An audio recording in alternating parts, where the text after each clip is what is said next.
첫인상을 결정하는데 거의 30초 안에 결정을 하게 되는데, 근데 이게 내가 의식하고 이렇게 해야지 그런 게 아니라 자기도 모르는 사이에 순식간에 사실 이런 판단 과정이 일어난다라는 거죠.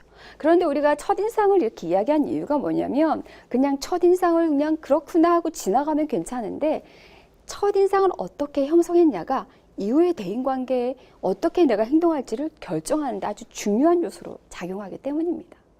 그런데 우리가 그럼 첫인상을 어떤 거 가지고 결정하냐 봤을 때, 일반적으로 사람들이 외적인 특성을 가지고 인상을 형성하는 경향이 있다라는 겁니다. 자, 얼굴 한번 생각을 해볼까요? 얼굴이 못생긴 것보다는 잘생긴 것, 그러니까 잘생겼냐 못생겼냐로 사람을 판단을 하는데요. 제가 그 기억이 납니다. 대학원 공부할 때 상담 연구 결과들을 한번 본 적이 있는데, 이 상담자의 외모와 상담 효과가 아주 상관관계가 높은데, 멋있는 상담자는 상담 효과도 더 잘 나오는 거예요. 그래서 이거 뭐야, 공부 안 하고 이거 때려치고 성형수술 해야 되는 거 아니야? 뭐 이런 농담도 하기도 했는데, 그래서 이 외모가 상당히 중요한데, 그런데 우리가 놓치는 게 있습니다. 얼굴이 잘생기기만 해서 되는 게 아니고요. 사실은 더 큰 영향을 미치는 게 바로 얼굴 표정이라는 거예요. 여러분 그런 경험 있지 않으세요? 되게 이쁘게 생기긴 했는데 맨날 뚱하니 차가운 표정이면 또 이게 그렇게 호감이 안 가는 그런 경험도 있잖아요. 그래서 얼굴 표정이 중요하다는 거. 두 번째는요, 옷차림이에요. 여러분 한번 지금 생각을 잠깐 해보시겠어요? 예를 들면 여러분 앞에 헐렁한 티셔츠에 찢어진 청바지에 뭐 타투하고 이러고 서 있는 청년이 있고요. 또 한편에는 깔끔한 양복에 정장 넥타이를 맨 청년이 있다고 해봅시다. 그랬을 때 여러분 이 두 사람에 대해서 어떤 판단을 하게 될까요? 여러분 분명히 이 두 사람에 대해서 다른 판단을 하실 거예요. 그런데 여기서 또 더 들어가서 이 사람이 입고 있는 정장이 검은색이냐 아니면 핫핑크냐, 이거에 따라서 또 판단이 달라지겠죠. 그런데 또 여기서 한번 생각을 해보죠. 이 사람이 정장을 입고 있는데 이게 면접 상황에서 정장을 입고 있는 건지, 아니면 친구들이랑 MT 가는데 정장을 입고 있는 건지, 상황에 따라서 또 달라지겠죠. 그래서 이 옷차림은 상당히 상황에 따라서 여러 가지 변수들이 있게 되는 거죠. 그런데 우리가 이렇게 옷차림을 이렇게 판단 단서로 삼는 이유는 뭐냐면요, 그 의상을 선택하는 과정에 그 사람의 성격이 반영됐을까라고 보기 때문이죠.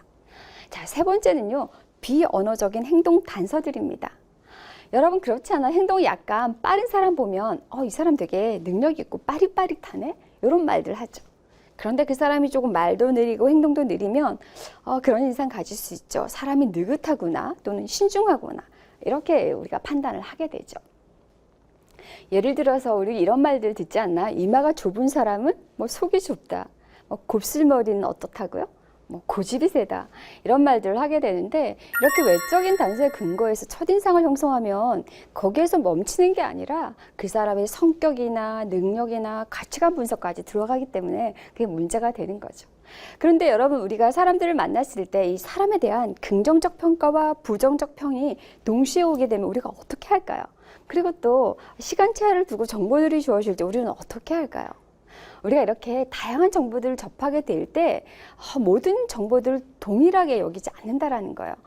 여러 가지 정보들 중에 전체적인 인상을 좌우하는 어떤 그런 정보를 우리가 핵심 특성이라고 하는데요. 이 인상 형성에 작용되는 핵심 특성을 세 가지로 나눠볼 수가 있어요. 자, 세 가지 차원을 한번 말씀드려 볼게요. 첫 번째는 좋다, 나쁘다의 평가 차원이라는 겁니다. 두 번째는요, 그 사람이 강한지 약한지에 대한 능력 차원이고요.